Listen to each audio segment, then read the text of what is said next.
Tectonic plates के बारे में पढ़ लिए थे। आज हम उसके आगे पढ़ेंगे कि उस प्लेट को लेकर कितने थ्योरी दिए गए थे। कितने थ्योरी नहीं, एक ही थ्योरी दिए गए थे जिसका नाम क्या था, प्लेट टेक्टोनिक थ्योरी। उसमें हम देखेंगे कि भूकंप कैसे आता है, ज्वालामुखी कैसे आता है, समुंदर के अंदर जो टापू बनता है जिसको आइलैंड बोलते हैं वो आइलैंड कैसे बनता है। कभी कभी फॉल्टिंग देखते होगे, दरार, एक छोटा मोटा दरार देखते होगे, लेकिन अगर कोई बड़ा दरार बन जाए बीच में, पूरा का एरिया ऐसे साफ हो जाए और बीच में खाई बन जाए। गॉर्ज के बारे में सुना था? गॉर्ज तो वैसे नदी बनाता है, लेकिन उसी टाइप का अगर कोई खाई बन जाए किसी चीज के हटने की वजह से, उसको बोलते हैं फॉल्टिंग, ये दरार बोल सकते हो। वॉल्केनो, ज्वालामुखी, अर्थक्वेक, भूकंप, बात समझ में, आइलैंड, सुनामी, सुनामी का नाम सुने हो, जो समुद्र के अंदर आता है, वो भी इस प्लेट की वजह से ही होता है।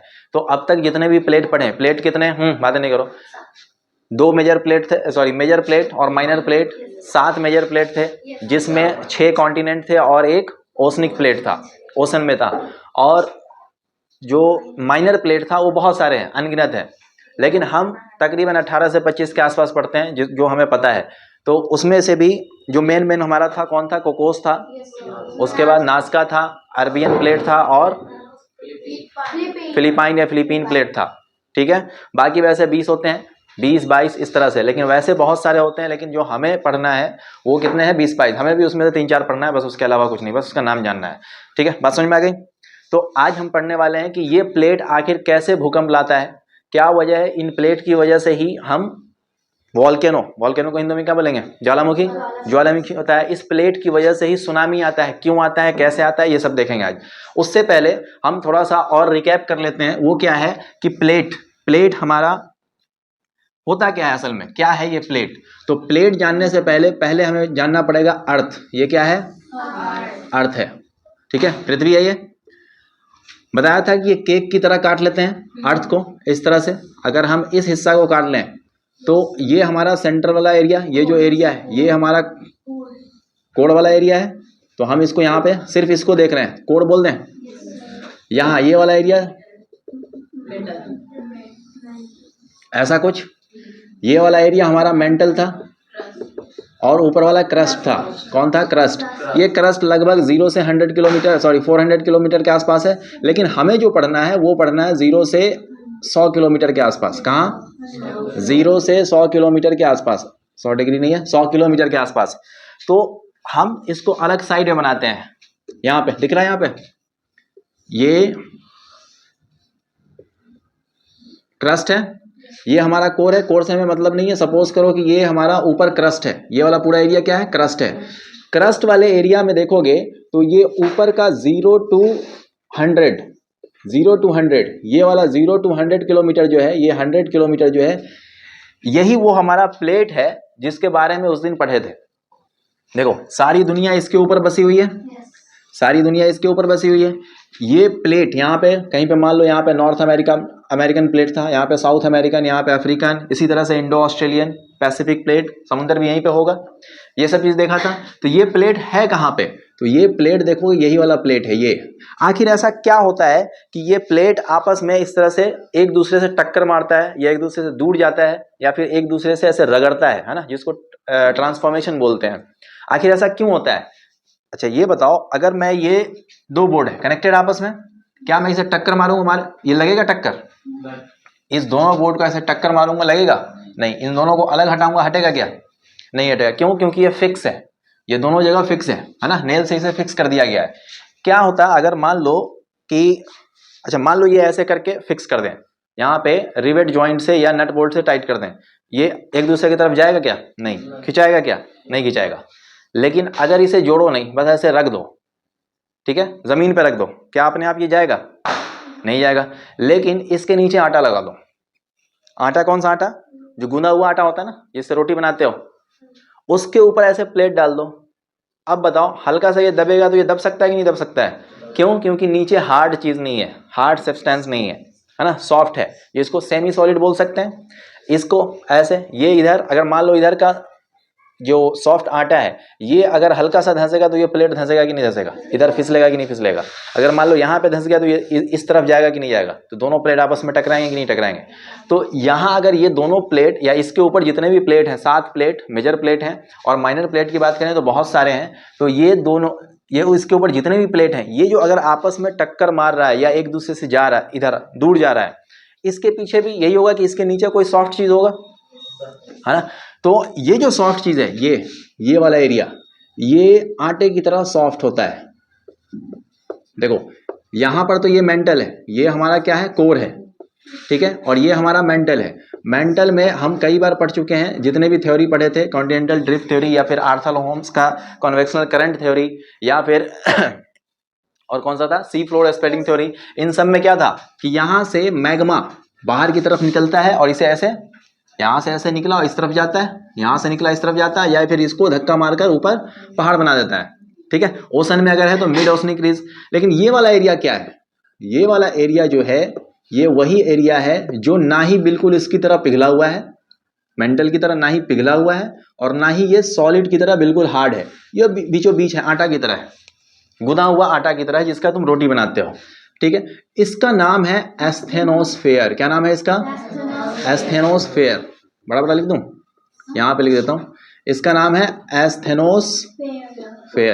यही एस्थेनोस्फेयर है जो आटा की शक्ल का है, ना ही बहुत हार्ड है ना ही पूरा लिक्विड है, बीचों बीच है। अब तुम जरा सोचो कि इस लिक्विड सेमी सॉलिड के ऊपर, आटा की शक्ल के ऊपर अगर यहाँ पे प्लेट रख दिया जाए और अंदर से यहाँ से मैग्मा बिल्कुल पिघला हुआ मटेरियल बाहर की तरफ निकल रहा है और ये इसको इधर धक्का दे रहा है, ये इसको इधर धक्का दे रहा है, तो बताओ ये हिलेगा कि नहीं हिलेगा, ये प्लेट हिलेगा कि नहीं हिलेगा। अब मैं बोल देता हूँ कि यहाँ पर मान लो कि ये एक प्लेट ये है, प्लेट नंबर 1, एक प्लेट ये है, प्लेट नंबर 2, एक प्लेट ये है, प्लेट नंबर 3, प्लेट नंबर 4। तो जब इस तरफ से यहाँ से मैग्मा निकलेगा और ये इस तरफ जाएगा और इस तरफ जाएगा, तो ये प्लेट को हिलाएगा कि नहीं हिलाएगा। इस वजह से प्लेट जब इधर उधर हिलेगा, टक्कर मारेगा, दूर जाएगा, ट्रांसफॉर्म होगा एक दूसरे में, तो इस वजह से ये भूकंप आता है। अगर टक्कर मारा, भूकंप आया। ज्वालामुखी आने के लिए नीचे से मैग्मा निकलना चाहिए बाहर की तरफ, ठीक है। और ये याद करो सी फ्लोर स्प्रेडिंग थ्योरी में कि एक ऐसे दूसरी की तरफ आ रहा है या फिर एक ऐसे दूसरी तरफ जा रहा है, एक नीचे इधर जाकर जब टक्कर मारा कॉन्टिनेंट से तो वो नीचे की तरफ अंदर चला जाता है, सबडक्ट हो जाता है, जिसको बोलते हैं सबडक्शन जोन, और फिर नीचे से पिघल कर ऊपर की तरफ फिर आ रहा है कि नहीं आ रहा है। तो ये चीज हम लोग सी फ्लोर स्प्रेडिंग थ्योरी में अभी आगे पढ़ेंगे, बस तुम्हें याद दिला रहा हूं। तो ये प्लेट क्यों हिलता है ऊपर, ये बात समझ में आ गई। अर्थ सरफेस के ऊपर, यानी ये जो अर्थ भूकंप आता है तो प्लेट हिल गया, पूरा दुनिया हिल गया, या जिस एरिया में भूकंप आया वो वाला एरिया हिल गया। ज्वालामुखी क्यों आता है, ये सब किस वजह से होता है, इस प्लेट की वजह से। और प्लेट हिल रहा है, तैर रहा है, एक तरह से बोल सकते हैं एस्थेनोस्फेयर के ऊपर प्लेट क्या हो रहा है, तैर रहा है ना। तैरने की वजह से, अब सिंपल सा ऐसे करो, नाव बोट तो देखे होगे, बोट को जमीन पर रख दो, उसको हिला डुला करो, हिलेगा नहीं। पानी में डाल दो, हिलाओ इस तरह से, ये क्या होगा, ऐसे ऐसे हिलेगा। सेम वही काम यहाँ प्लेट का होता है। और ये प्लेट कौन कौन है, नॉर्थ अमेरिका, साउथ अमेरिका, है ना, अफ्रीका, ये सब, और छोटे छोटे 20 प्लेट होते हैं। इतनी बात समझ में आ गई इतनी बात समझ में आ गई। तो प्लेट क्यों हिल रहा है ऊपर, ये बात समझ में आ गई। अब अगर हम देखें हमारे पास प्लेट को, प्लेट टेक्टोनिक थ्योरी, हमें क्या पढ़ना है, प्लेट टेक्टोनिक थ्योरी। इस प्लेट टेक्टोनिक थ्योरी को पढ़ने के लिए हम 2 पार्ट्स में पढ़ सकते हैं इसको। पहला पार्ट है हमारा स्टैटिक, क्या नाम है, स्टैटिक, और दूसरा पार्ट है हमारा डायनेमिक। स्टैटिक का मतलब तो तुम लोग जानते होगे, जो रुका हुआ हो।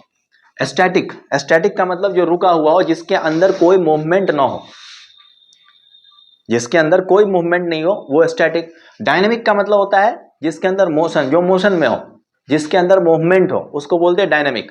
तो प्लेट स्टैटिक की बात करें तो स्टैटिक में हमारे पास 2 प्लेट आते हैं।